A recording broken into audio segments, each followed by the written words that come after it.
Welcome! In front of me I have HUAWEI Watch Buds, and I'm gonna show you how to enable and how to disable the power saving mode on this watch. First, we need to wake up the screen on our watch, and you can do it by pressing the side button. After you wake up the screen, you can press the side button again to open the menu. Now, scroll through the menu, find the settings icon and tap on it. In settings, scroll through the menu, find the battery option and select it. And here, as you can see, we can enable the power saving mode by tapping on the switch, then tapping on the check mark. And once the switch is flicked on, it means that the power saving mode is enabled.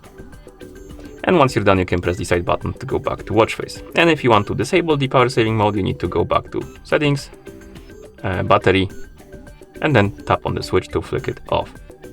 Okay, and that's how you enable and how you disable the power saving mode on this watch. Thank you for watching. If you found this video helpful, please consider subscribing to our channel and leaving the like on the video.